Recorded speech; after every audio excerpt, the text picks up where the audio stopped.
Hi guys, welcome to another episode of Finance Unfiltered. I'm your host Mercy Dube. Today we have a guest, uh, John Wafula, a voice coach and a communication expert. Karibu sana, John. Thank you. Introduce yourself. Thank you so much, Marcy. My name is Wafula John. I am, like Marcy said, I'm a voiceover artist. And I also do training in voice and coaching. So basically, what I do is I help individuals be confident and on the rooms, especially when it comes to how they sound. A lot of times we find ourselves going to rooms and we fidget or we become numb. So what I do is I help you become more confident in the way you articulate your thoughts and just be able to speak out clearly for people to understand what you're saying. Okay. Yes. How did you get into it? So actually my journey began in 2019, 2020, during the COVID season. Okay. I used to do a lot of announcements for the church. So notices basically when people are doing the announcements. Instead of somebody standing with a microphone to say, so today's announcements are this, I will pre-record them. Okay. And then during the service, they will just play them. Okay. That used to serve a lot of times. So that's when I started. And then, of course, when I went to campus, how I started was I used to record with my phone. I had a phone that could record a very, very good audio. But now I used to record under my duvet. Oh, why? This is weird. I mean, for people that understand acoustics, Okay. I mean, in terms of if you look at most podcast studios or voiceover studios, they have soundproof. Okay. Yeah.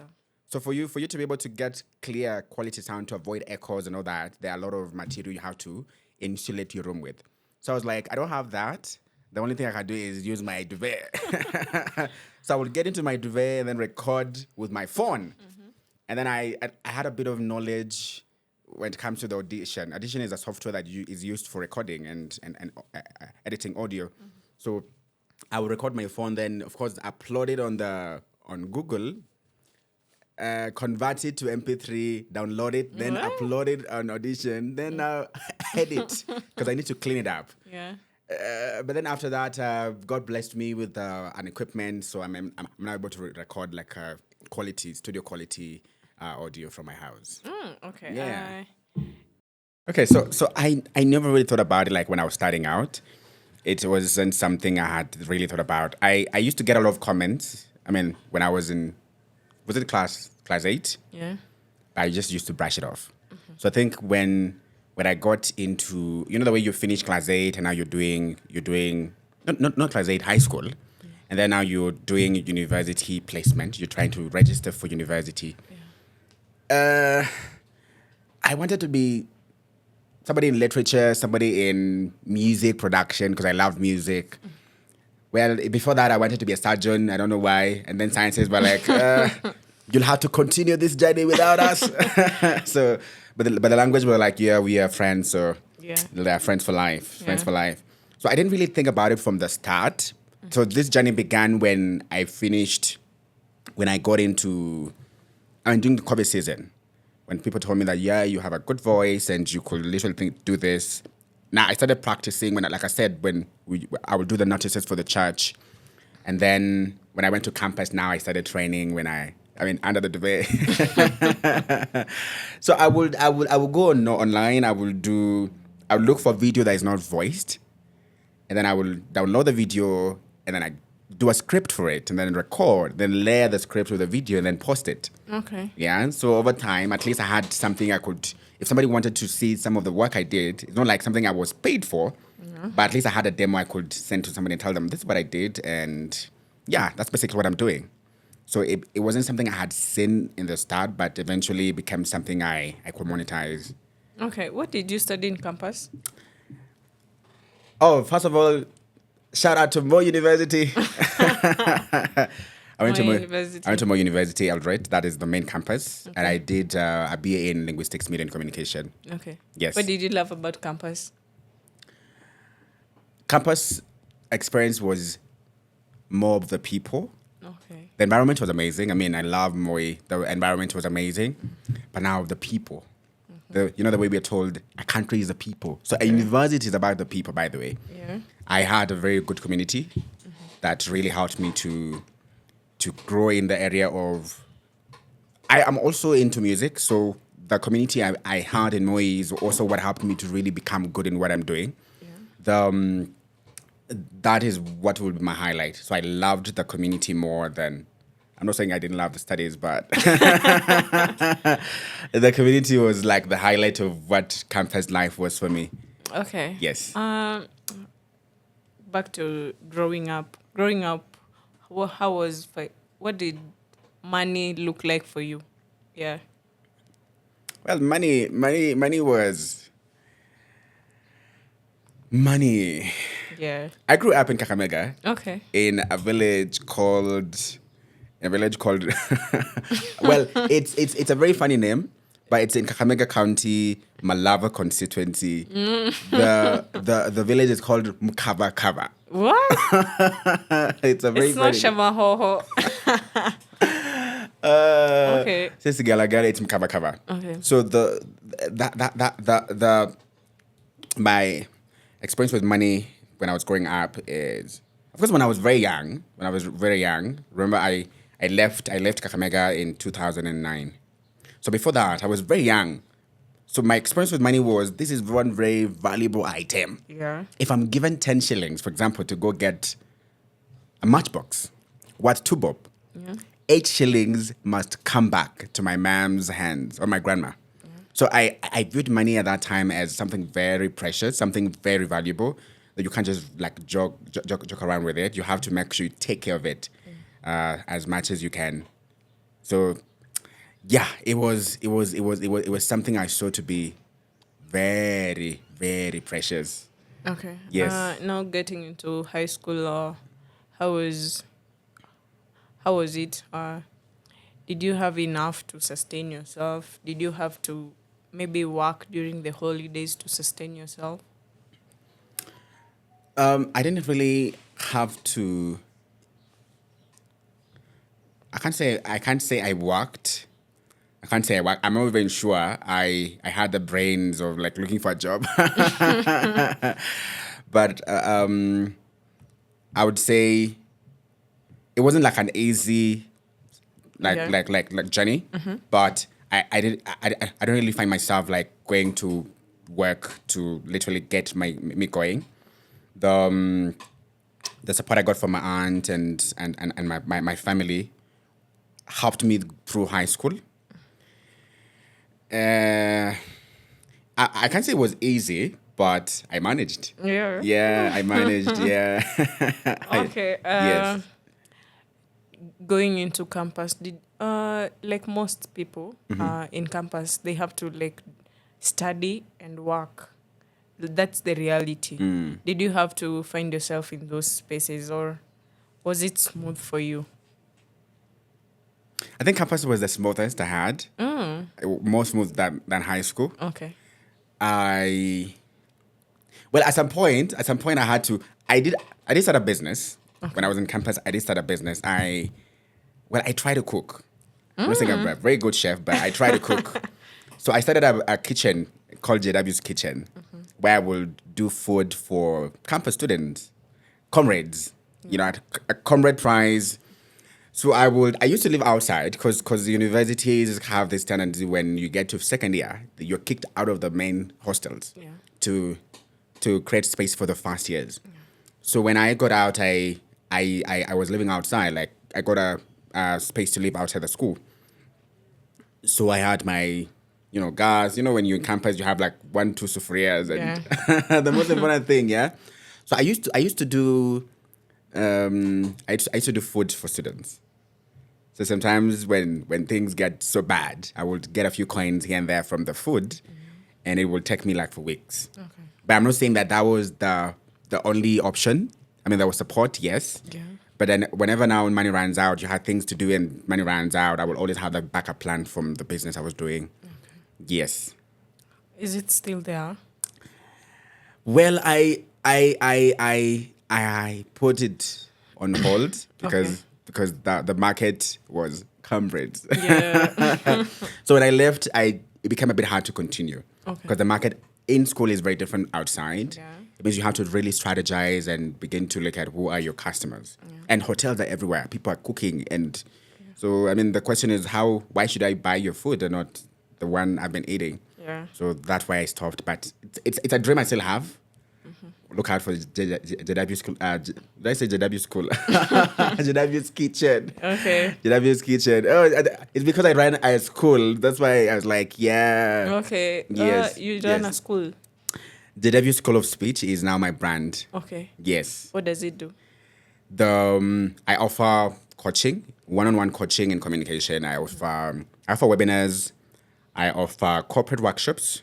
Okay. So basically, when you're looking to anything communication, anything from public speaking to speech therapy, to you are pitching and you just want somebody to walk you through the way you begin your pitch. You're going to give a keynote. You want to structure introduction properly. Basically, you're going for an interview and you don't know how to start. What exactly are you going through in terms of speech? Okay. So the pain point is you struggle with speech and communication. That's when we come in to help. Okay. Yes. Where can people find you actually? So I am on social media at Kasembeli JW on Instagram. I am on LinkedIn at Kasembeli John Wafula. I am on Facebook at John Wafula. Is it Kasambeli or Ka. It's K-A, not K-H-A. Okay. Yes. How did you find yourself in Nairobi now that you grew up in Kakamega and then you went to Eldoret? How did you... Was it work? Was it still study? Was it... So I was in Kakamega for the better part of my early years when I was growing up until 2008. Of course, the post-election violence happened in 2007. And then 2008, I lost my mom. Okay. Yeah. So when I lost my mom, my auntie took me in. Because I used to live with my grandma. So when my mom died, I was left with my grandma. So my auntie was like, let me take this boy. Because she used to live in Nairobi. She used to work here. So I came to Nairobi in 2009. Then I continued studies. The only problem is, I had to repeat class because the guys were like, the system in Nairobi is very different from Shag. So you have to go back to the same class. So I had to continue. I had to go back to... I was in class 3. Okay. Going to class 4. Okay. When I came to Nairobi, I had to repeat. Okay. So I did class 3 again in Nairobi, then proceeded now to class 4, 5, 6, 7, then 8. So I came to Nairobi because it was more of a transition season for me. I had to leave because I lost my mom. Then my auntie thought, now it's going to be a good idea if I came now to live with my cousins here in Nairobi. Okay. Yes.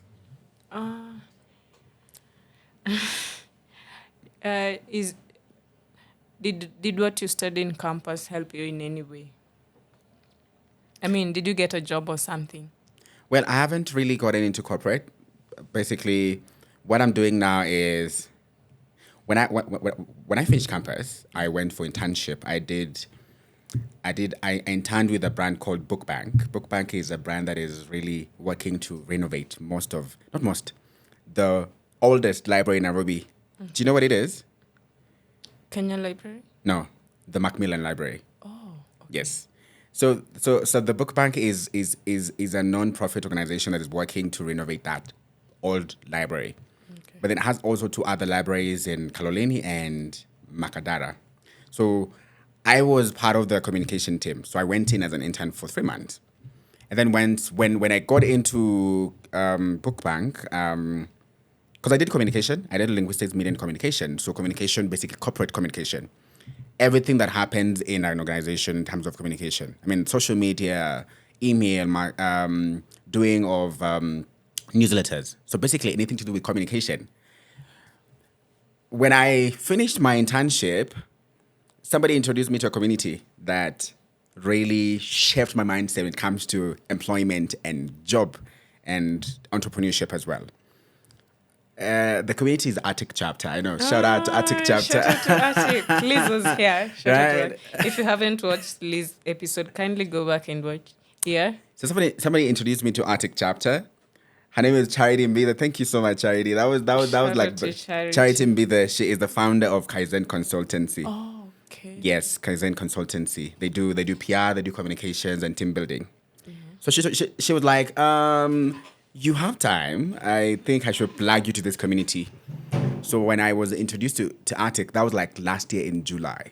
Oh, Last year in July. Because my internship lasted between April and June. So when I was out, she's like, I think you have a lot of time. I should plug you to this community. They meet every Friday at 7 a.m. and you could really use this space. So I went in. Of course, I didn't go like at 7:30, 7. I was there at 7:30. The room was full of young, vibrant people. Oh my goodness. Yeah. I was like, what do you mean? Yeah. Do we have a community like this in Nairobi? Yeah. About 70 young people in a room, and they are getting nuggets and nuggets of information from people that have gone ahead of them in terms of matters of entrepreneurship. And I think when I went into that room, I never turned back. I didn't really think about employment. I didn't think about going to, honestly, I have never updated my CV. I have never really worked on my CV. The last time I did any edit on my CV was when I was trying to stand in for internships opportunities. But then when she introduced me to the community and I got to listen to the people and the business that they're doing, and I was like, I think this is what I was needing. This is what I was lacking. And now that shaped my mindset from looking for a job to creating business from what I have, the skill I have. How do I monetize it to become something that I can use now to make money out of it? Okay. So that's when I started working on getting professional demos for voiceovers. I also got into photography. Oh, okay. I also got into photography and videography. Okay. So it's not something I had done before, but I did media. So I had a bit of knowledge, but not so much. So I began to train and practice on the job. So I would get gigs, but then I am trying to, for guys who know how to use cameras, the ISO, I'm trying to look, how do the aperture, until now it became a time when I could actually do a real job and I could get paid for that. So that kind of just shifted my mindset from me like getting my CVs done and sending them to companies for job employment to creating something out of what I have. And then now 2025, this year, I was in Arctic one time and I shared something that kind of just shifted people's minds because I had learned something that week. Usually in Arctic, when you go to the session, there's always the point where you talk about, this is my name. My name is JW and this is what I do. And the lesson of the week, right? So what did you learn this week? And so I had attended a webinar that weekend, the previous weekend, and the person shared something phenomenal. So I shared what I learned, and people were like, Can you give us some bits of what you shared? So somebody approached me, and they told me, "What? You sold confidence, man. That's something you can monetize." Oh. So this is what I shared. I shared this. So in the webinar I was in, somebody said, the speaker said, if you want to improve your communication in 1 month, like 1, 2, 3, 29, 30 days, take your phone or your webcam on your laptop and record yourself. Talk about anything. Basically, the most easiest thing to talk about is your day. Talk about your day from 5 a.m. if you woke up at 5 to 9 p.m. when you sleep.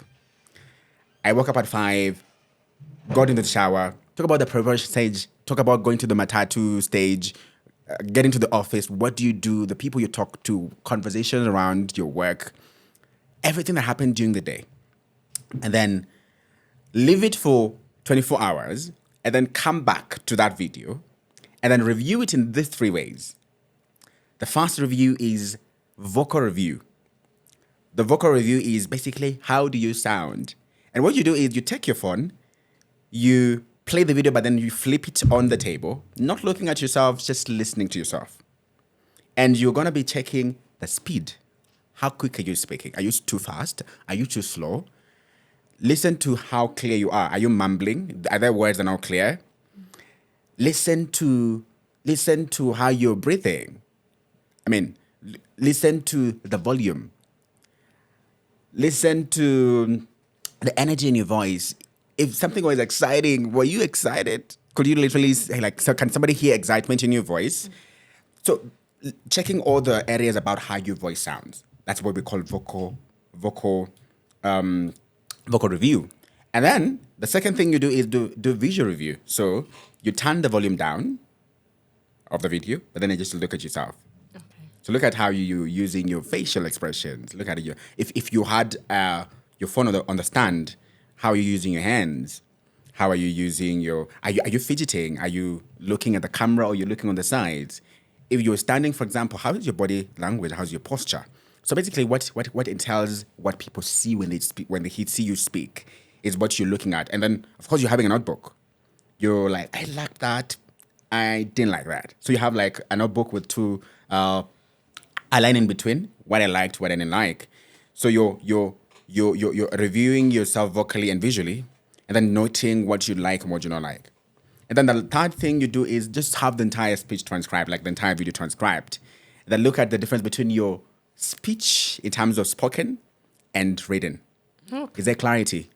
And that helps you to look around the issues of ams and ahs and, and like the non-words, the things that really bring a lot of clutter in your conversation that kind of just distorts your message.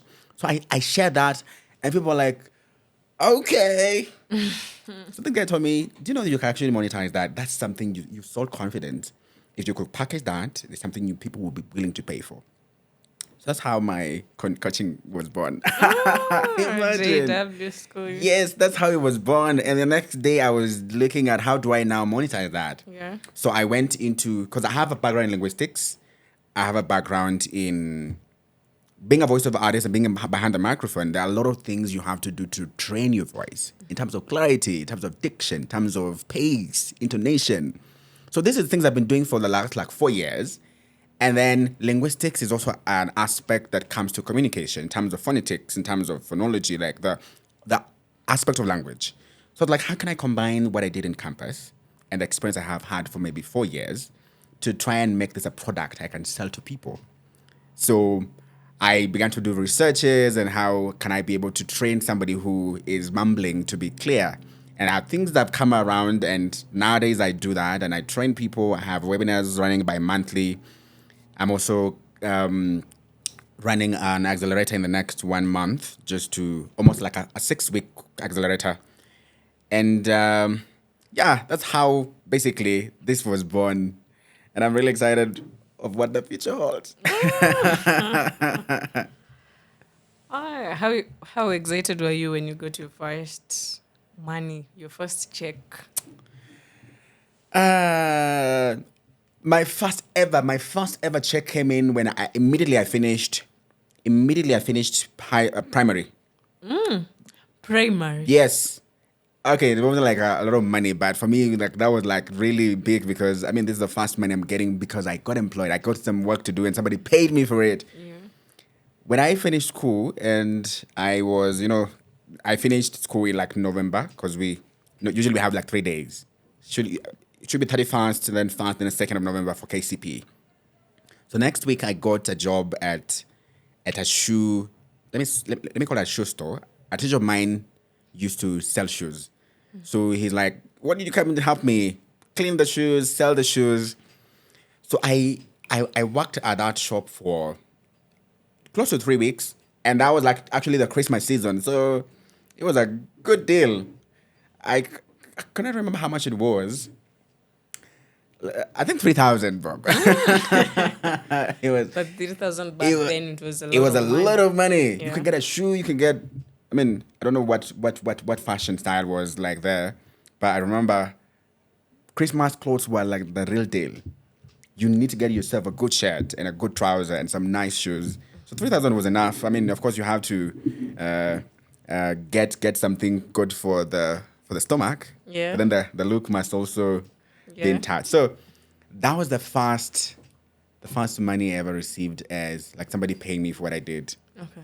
But then, of course, when I came to now the coaching in terms of voice and even voiceovers, I was like, whoa. Of course, when you're starting out, the money is never that big because you're still trying to build your portfolio and people are still, you're building experience. You're not going to charge premium because, you're not so good. Okay. Even if you're good, there's still a lot of things to do to be able to put yourself as a premium person. Yeah. So I was really excited, and I was like, yeah, and that pushes you to even do better demos and do better products in terms of packaging the different styles you can do in voiceovers. So it was pretty cool. It was pretty cool. So the first client I got for the coaching, the it made me believe that this is actually something that I'm going to do. Because I didn't know I was going to get somebody. I didn't know until I got the first person, and we did a one-on-one for almost a month, and it was brilliant. We used to do one-on-one like physically, and then sometimes we do virtual because of availability. So it was pretty cool. I really loved it, and that really motivated me to push more. So I feel like they opened the gate for others to come. Okay. Yeah. Yeah. Okay, sure. Yes. Yes. How do you convince me to come and get consultation from you? I mean, I have the voice. Why should I be there? And Sip some water. like, what is your value proposition? So, you as a person, you know that communication is one of the most important thing in anything. Yeah. Everywhere you go, communication is there. Yeah. And one thing I have come to realize that not everybody is my client. Okay. When I understood that, I realized I can't market to everybody Okay. because I'm not gonna get somebody who is full to tell them come eat. Yeah. Yeah, I'm only gonna ask, oh, hungry? Food? You know? So value proposition is the pain point. I tackle the pain points that affect you as a person. Of course, I'm gonna do this. So Marcy, because usually when I'm trying to get a client, that's what I do. I have a call with them for about 20 minutes, more of a discovery call. And then we're gonna discuss you as a person, your experience in communication. You have been in places where you're speaking or you're presenting and you freeze sometimes, or you're going to networking sessions and you don't know how to start a conversation. Yeah. Or you could know how to start a conversation, but how do you sustain that conversation for a minute or two or 3 or 5 or 30 minutes? Or you are told to stand up and introduce yourself. Yeah. How do you keep everything that you have to say in under 1 minute? Articulately talk about what you are and what you're doing. So basically what I do is I ask you those things and then I tell me what you struggle in communication. And then you'll point those things out. And I'll have leading questions, and then from there, I'm able to know where you are. Okay. And then it becomes easy now for me to tell you, so this is how I'm going to help you. Of course, it's now for you to say, I don't think it's going to be, because you have a choice. But then if, for example, you have a sickness and I'm telling you there's the medicine, I mean, it's actually upon you to take it or not. Yeah. Right? So my value proposition is basically you as a person, you understand your pain points in communication because I can't know them. Every person has a different pain point. One would be mumbling. They're not very clear when they speak. Others could be they're very clear when they speak, but they're not very confident in public. Or sometimes they freeze and their thoughts kind of just get washed out. So how do you make sure that you are able to remember when you go to in public, you're very articulate, you have very good voice, but then when you go to public, you begin to stammer, right? So we begin to just work around that. How do we frame, move you from the place of, I don't love my voice. For people, some people say, I don't love my voice. To, I have this voice that I don't really love how it sounds, but I'm going to try and work around it to make sure that I'm able to communicate. Yeah. Because the whole essence of you speaking is communication. If you can't really be able to pass a message to the next person, then you haven't communicated. So what we are trying to do, or what I do is I try to remove every noise that causes you not to be able to communicate your ideas or the information you want to pass to the next person. And that is mumbling. Clarity is not there. You're fidgeting and you're phrasing, meaning your ideas kind of get washed out. You have an issue with the specific sounds. I know specific sounds like add an R. You know what I mean? Yeah, yeah. No, it's actually something that happens. Yeah. And there are things, there are techniques and exercises to help you, Okay. get out of that. Yes. Okay. Because language and language acquisition and communication is an art. I want you to tell me this. If a child is born in Kenya and then they're taken to America when they are 3 months old, when they come back after 15 years, how would they be sounding? Different. Would they sound like Kenyan? No. Why? It's because communication and the way we speak is something we pick from the society we are born in. Right? We get acclimated to the area we're in. So if I'm Kikuyu, for example, and I'm taken to Kakamega, I may not have a Kikuyu accent in my speech. I might actually begin to sound like Luya people, but I'm Mwangi. You know? Yeah. I could be Wafula, but when I get to Kikuyu, I might begin to sound like Ndirangu. You Yeah. understand? Yeah. So language acquisition and the way we speak is something that we pick from the environment we grow up in. And the best thing about it is we can change it. We can change it because it's just an exercise. It's an art. The way somebody can swim without knowing what a swimming pool look like, in the same way somebody can be able to shape how they sound and change. Yeah. So what I bring on the table is, you as a person, you have your pain points. So we will look at them, dissect each one of them, and try to look at how now do we solve that problem for you as a person. So I love working with individuals. So we have sessions for people who have like the it's more of an umbrella. A lot of things that touches everybody. I mean, confidence touches everybody.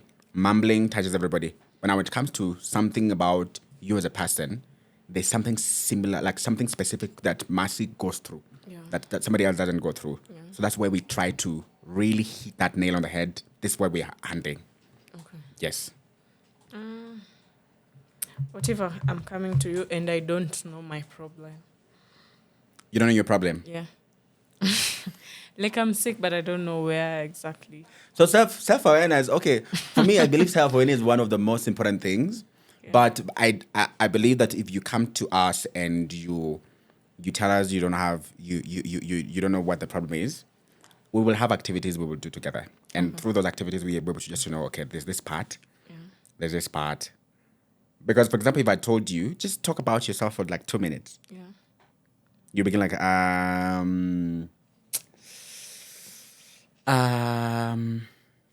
so my name is, and then you can't say the next word, or you'll tell us 2-3 things and then you go blank. Yeah. We will realize that you can't properly articulate your thoughts. You how you organize your thoughts is something we have to work on, for example. Or then we will listen to you and then we realize maybe you have an issue with this sound, or some words are not clear, so we realize we need to work on your clarity and your articulation. So it's not something we are saying we can't work on, but awareness for us is one very important thing. You need to know what your problem is. But if you don't know what your problem is, like I said, we'll always have a way to go about it to try and make sure that we dissect what the problem could be and then now help you get the solution. Okay. Yes. Okay. How easy was it for you to start your company, finance wise? Okay. Okay, that's a very tricky question. Yeah. Money matters. Money matters. It's never easy. Yeah. It's never easy. In fact, as we speak, we are still in the building space. We in the building, because I told you this is like 2025. Yeah. The business has been maybe 4 months old. Okay. It's actually 4 months old. So we are still in the building stage. We're still trying to strategize on things we can do to better market ourselves, be able just to add value, because I believe one of the most important thing as a business owner is solving a problem that is in the society. Somebody said if you solve a problem, then it becomes very easy for you to make money out of it. So beyond just the money, there's a part of where we are solving a problem. So we're just looking at how do we solve more problems for more people, corporates, individuals, schools, so that we can be able to reach as many people as possible. So I wouldn't say it's been easy, but I mean, we keep pushing. Yeah. So yeah, I'll definitely say it's not been easy, but each and every day we are trying to work around just getting sure that this thing is working and moving. Like giving up is not an option. We know where we want to be in the next 5 years, so we have to keep pushing regardless. So even when the finances kind of just go under, and they're like, "Sorry, but today we don't feel like we want to be part of your team." Like, you gotta come back, yo. So it's pushing every single day and making sure that even when hard gets harder, we keep going. Okay. Yeah. Yeah. Talking of that, there are days when you get a huge amount of money, and then there are days when the business is not going well. How do you handle that? Yeah, that's a good question because in the business of service, when you're offering services, there are days you have a proper flow of clients. You know, you're having a one-on-one with this, you're having a training session with this person, and then a time comes and literally nothing. Yeah. So I think proper planning and just balancing, telling yourself that of course you're not sure about the next few days, so you make sure that the money that comes in, you're able to plan around it, and if you need to pay the only person I'm paying right now is like a designer, somebody who does the posters and content. No, actually two people. So somebody who does my content sometimes, and then the person who does my posters for the webinars. So you're like this is the amount I have, and I owe these guys this much. So you pay them, and then now you plan around to, if you have bills to pay, you pay, and then the rest now you try to see how you can incorporate it into the business. As now you wait for ways to, of course now you're using the money to also try to market and get other clients. Yeah. So it's all about planning around the money you have, because you're not assured that you're gonna get a client the next day. So you're like, I have this cash now. I'm gonna plan around it just to make sure that even if I don't get a client the next 2, 3, 4, 5 days, I still have something consistent for the next few days. Yeah, yeah. And now, how do you manage your money and your business money? Is it intertwined? Is it? Wow. Money and business money. Yeah. Okay, money and business money. That's a very Or tricky. for now, are you and- just holding on? So, pretty. It's a bit tricky for now to literally say I separate my money and my business money, because when I have my money, it's still my business money, and when the business money comes, it's still my money. But I'm sure a time will come when I'll be able to separate that. But for now, I can't say I have, this is my money and this is my business money. Okay. Right now they're intertwined, because a time comes and business is not giving me enough, so I have to use my money to support the business. And a time comes when I have my own money, but business has to bring me the money to make it mine, you Yeah. know? So yeah. Okay. Do you have like your worst financial mistake you made so far?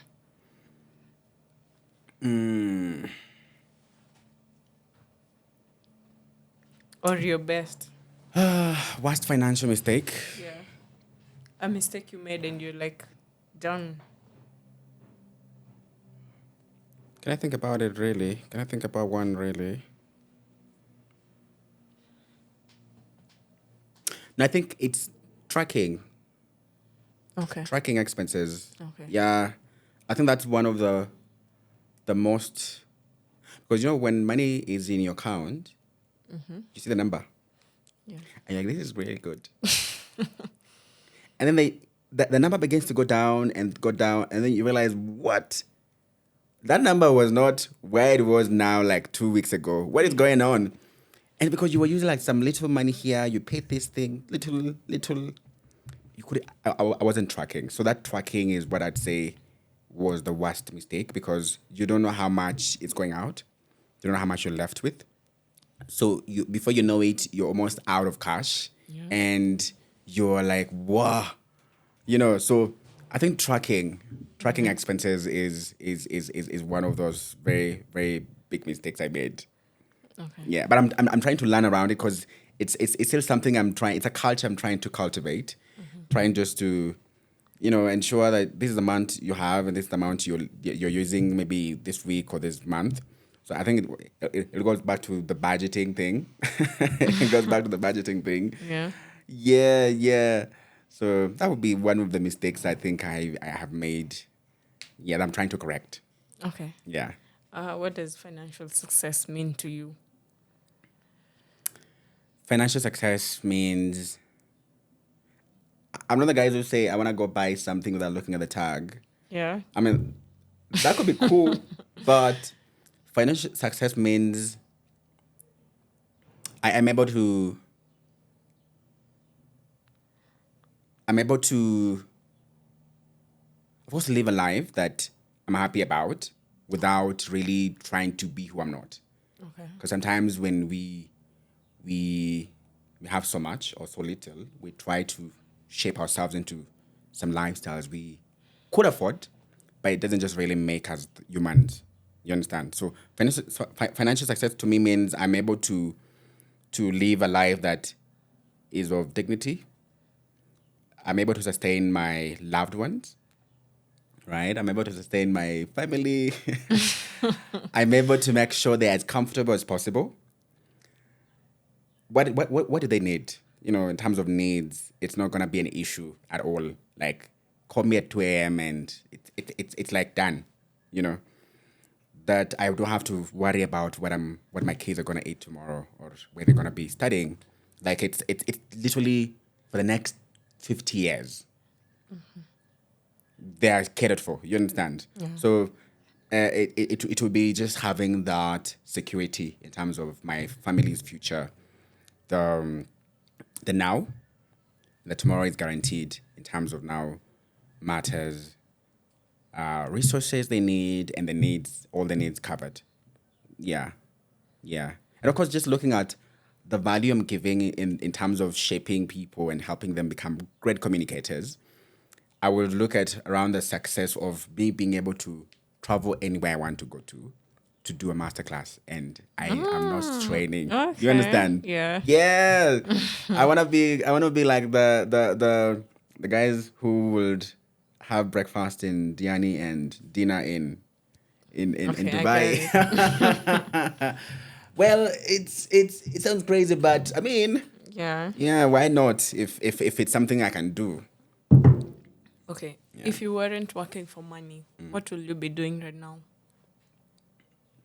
I'll be training people. Oh. Yes. Okay. I just realized that there's a passion. Sometimes I do a session for almost 2.5 hours, and I still want to talk. I still want to keep talking.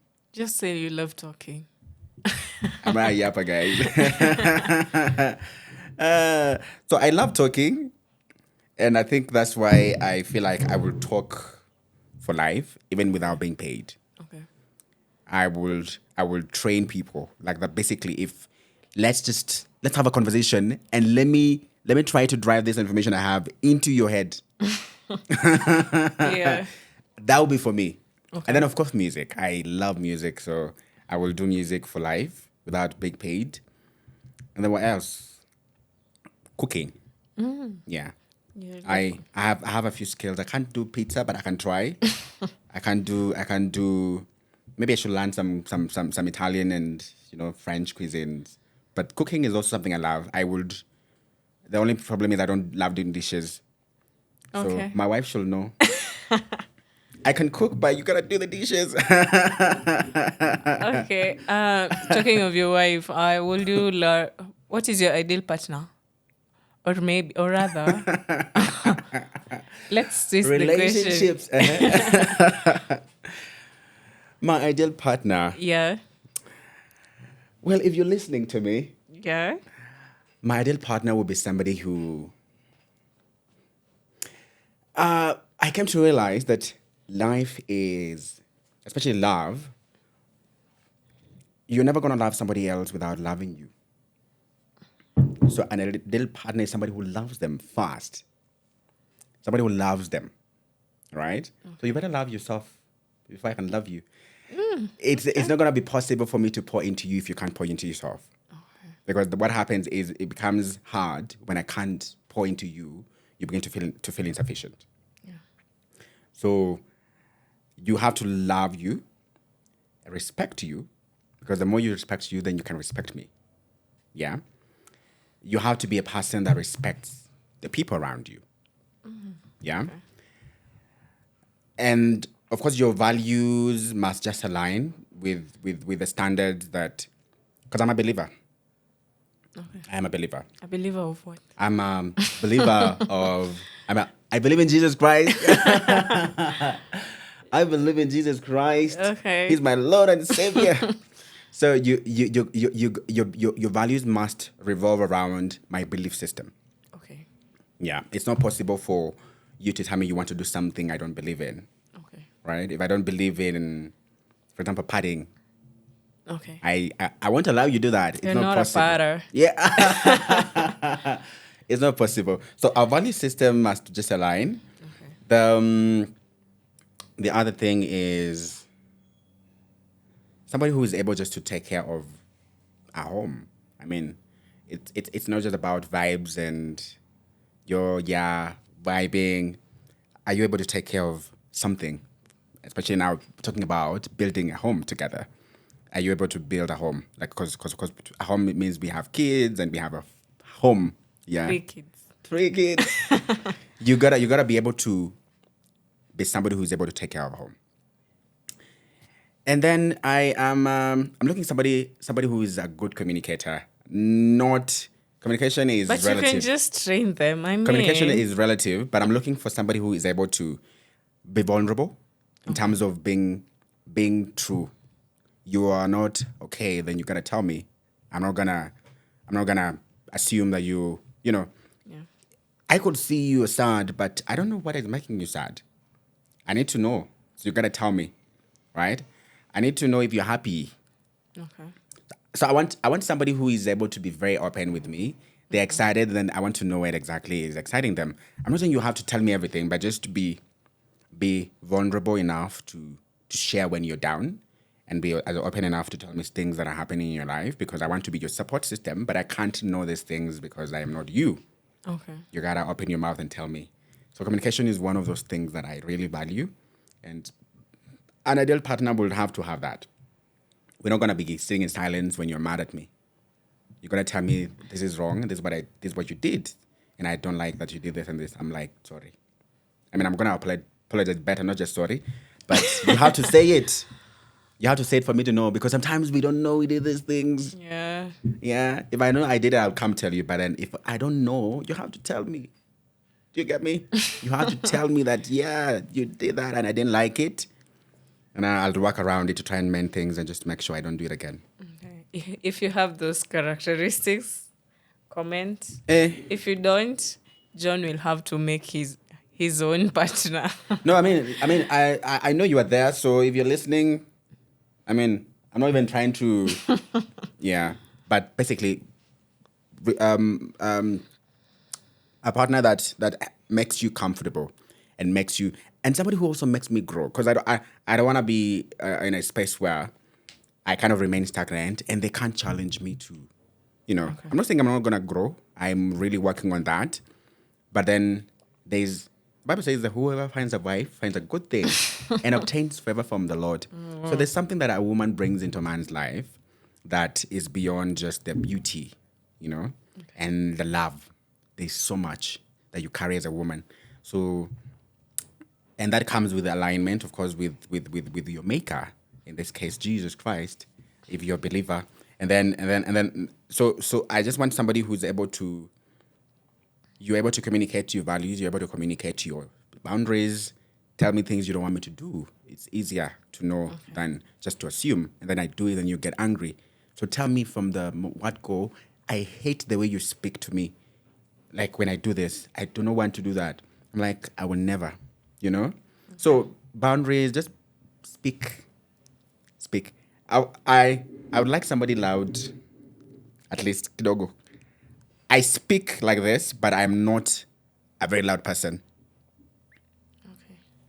I'm not a very loud person. I am more of an ambivert. I'm not very extroverted. So a lot of times when I go to public and my social battery goes like under, I want to run away. completely. If my time has come, I've done my part, and I feel like this is enough, please let me go. You understand? Okay. So if I am at that point, I can't have somebody who's too silent. You understand? Because when I get silent, then what happens? You know? What if I get louder and louder? No, I mean, there's a good loud and... Okay. But Okay. that comes with awareness and emotional intelligence. Okay. Emotional intelligence is one of those things that she has to be very, very emotionally intelligent, because that way you know how to treat, you know how to speak when you need to speak and when to shut up. Okay. And that becomes easy because you don't have to tell them, please, you're draining me. They will just read your body language and read how you're reacting to what they're saying, and they're like, sorry, let's just sit. Okay. Yeah. Getting back to Oh, that was like relationship talk. Sorry, guys. that was like relationship. Okay, getting back to finance. What do you love most about your job? Well, I love talking. So I think talking, Okay. and after the session, getting people to just give reviews and testimonies about the session, and people talking about how impactful it was.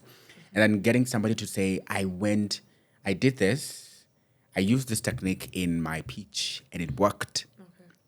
One of the things that really make me happy is when we have had a session with a client, and then they do the same thing that we talked about, and then the results are so remarkable. I had a session with a friend of mine who they were doing. He was part of a pitch competition. His brand was, he's into it's med tech. So he has a system for hospital management. So imagine going to hospital, and usually when we went to hospital some time back, we would get so many people and queues all over. The receptionist is going crazy because the cards are not, this one's card is lost, and the doctor is calling from the doctor's office, next. The lab technician has to rush to the doctors, get results, like get tests, and then rush back. Chaotic. But then imagine when you go to hospital and the place is very calm, like 10, 15 people on the queue, but everybody knows when they're going to be helped, because the system records the information and then sends to the doctor, and the doctor knows who's coming in. Even before they come in, when you get in, they're like, oh, Masi, hi, karibu sana. Like, oh, you know my name. And then the lab technician knows what tests to test. They don't have to walk to the doctor's office. The results go back like that. There's a system that helps the management of the patient in a hospital become very easy. So it was part of a pitching competition.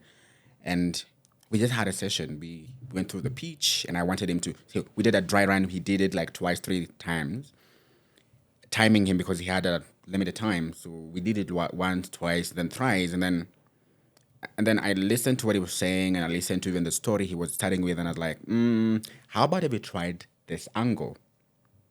It's like, oh, okay, that makes sense.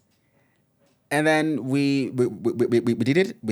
He did the 5 minutes. And the next day he told me, I won. I feel like I was the winner, man.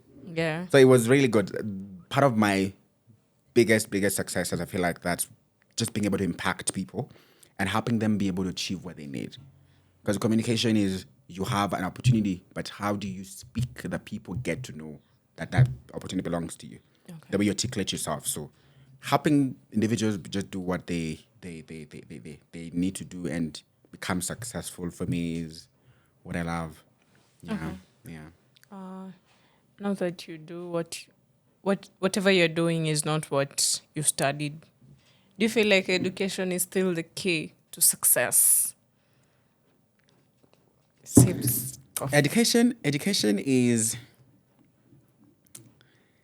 a master key. Oh. No. Education still is, Okay. but I wouldn't say, in the current economy and the society, we have a lot of people that are doing so many things that are so different from what they did. Yeah. I just had a friend yesterday say they're training Actually, they were interviewing for cabin crew. Okay. They did mathematics. You understand? And sign language. Okay. That is totally different from anything they had ever wanted. So I think what we're doing is the market has less jobs. When we were growing up, education was the key because we had so many jobs. Okay, maybe, because I'm not sure. But when we are growing up, we have so many things that, we have so many jobs that are going extinct. So somebody's actually in campus doing a course that has no job. When they get out, there's no job for that, like for that course. You understand? Yeah. Or you're into teaching, and we have thousands of teachers who have not really gotten employed. So where's the hope for you? So I think right now it's just trying to look at what, beyond what you have studied, what can you do extra? Okay. Because beyond being a teacher, what else can I do that can be able to make me money? Instead of me being in class, I can still use the teaching skill, but not in a way that the society knows as. I have to have a chalk, I have to go to class 8 a.m. and leave at 4 p.m. Yeah. So just pivoting in a way, looking at what short course, maybe what can I do to try and add onto the skill I have that will make me relevant in the society I'm in. Because the market is changing, things are changing. AI is here, it can do a lot of things that people used to do. Nowadays, nobody's actually hiring a secretary. Nobody is doing that. Yeah. So if you did secretariat, for example, is that like the name of the course, secretariat? Yeah. You're not gonna get employed. You understand? Because nobody's hiring secretaries. It's either a receptionist or a personal assistant, right? Or an admin. So, or a virtual assistant if somebody's working virtually. So education was, I wouldn't really say it is still now, but the education that we knew then is not the same thing we're talking about now. Because education is still the key because people are still doing short courses. It's still education. They are still training like on the university, YouTube University. You understand? Do you know YouTube University? You know it? I don't know. YouTube University. YouTube University. Is there like a university called that or? YouTube University. Oh. YouTube. Oh, she I'm got not it. get- She got it. I mean, I'm just talking about the normal YouTube. Okay. People go there for learning purposes. Yeah. So it becomes very easy for somebody to really get a skill. It's still education, yes, but not the way we knew the usual way of somebody going to class and doing 3 years, 4 years, 11 years in primary. You understand? Okay. So it's still the key, but not the way we knew it, because people are still getting to learn, and those skills are relevant in this economy. They're able now to open them doors to, and even just beyond the Kenyan market, because now people are working online. They have virtual jobs. You get somebody who's in Kenya, but they're running a company in US. Yeah. So, but it has skill they learned online, and that makes it easier to say education is still the key. Okay. Not just the education we knew about, like the one where you have to go in a classroom and stay for like so many years. Okay. In your conversation, I heard you talk of AI and how it is replacing jobs. Do you feel like AI will replace 100% of the jobs? I mean, will AI replace your job in any way? Well, it has already started doing that. Oh. Voiceovers are being done by AI right now. Oh, okay. In fact, well, it doesn't have the human touch, but I'm sure very soon they'll be infusing that. Nowadays I heard there's a way you can clone your voice using AI, and you can actually get Marcy's voice in. If maybe you do content and you want to use your voice, but you don't have to record all the time, you can always use AI and do scripts, and then it translates that script into your voice. Okay. So we have such AIs. So, yes, it is doing that already. It is replacing jobs, but not 100%. Okay. We have jobs that will still not be done by AI, that still need the human touch. Okay. Maybe what I can say is, AI will only replace. First of all, AI will never work on its own. It will always need people. Yeah. Because the prompting, the automation, those are things that have to be done by human beings. Machine cannot do that. So I feel like you as a person, you just have to be AI literate to be able to be relevant. Okay. AI is going to replace people that are not AI literate. If you remain relevant in your space, if you're in your education, just look at how can you integrate AI into education. If you're in agriculture, how do you integrate AI into agriculture? If you're, because right now you have systems where you can do you can use drones to Plants. plant. You can also use it to weed. Okay. Yeah, and I met I can't remember exactly the company, but I was at one event and they had huge drones almost the size of this table. And they said it carries about 50 liters. 50 liters. That's almost like 50 liters equivalent to about 40 kgs of weight. Yeah. So they assess the plant. Of course, they do the assessment of the crop in terms of if you have like 30 acres of land, they will do that. And then they feed the machine with an information of the research. And this thing is just remote controlled. It's crazy. You know, from just a distance away, you can literally water or do weeding of a whole farm. Okay. So it's technology that is coming up, and so you just have to look at, in my field, what can I do to integrate AI, because that's where we're going. If you don't catch up, then you're going to be left behind, and that's when AI will take your job. But if you only remain relevant if you're able to make sure that AI is incorporated in your day-to-day job and work. Okay. Yeah. Would you rather? I can say you're very passionate on what you do. Would you rather work for free in that job which you love, or get paid very well in a job which you hate? People do business with people they like. Okay. I feel like you gotta love the environment is the most important thing in terms of what you do. Okay. If the environment is unhealthy, then why would I actually be sick? I mean, but you're getting some good money. Are you a Gen Z? You don't care whatever. You know, as Gen Zs, we will be like, I didn't like how you spoke to me, so I'm resigning. I'm not gonna come next week, so yeah, clack it, whatever, man. So I feel like environment for me is important. I wanna be able to be in a comfortable environment. Somebody who is actually my line manager, or if somebody who is higher than me, it had to be somebody I can have a conversation with. It's very hard to, and unfortunately, that's what's happening in the current market, because we have individuals that are stuck in a job that it emotionally draining. Yeah. They leave and go home and cry, Yeah. but they have to wake up the next day and go. Sometimes it becomes, you feel like you have no option, because what if I stop, then what happens? I have to pay these bills. There are people depending on me. Yeah. So, for your question, no. But I can't answer from an angle of if I was in a situation where I have no way out. Yeah. You get? Because I would be lying if I said I would want to do this and it's not giving me the returns. Okay. You know? So when it comes to being very realistic, I wouldn't say I can answer that question very well. Okay. Yeah.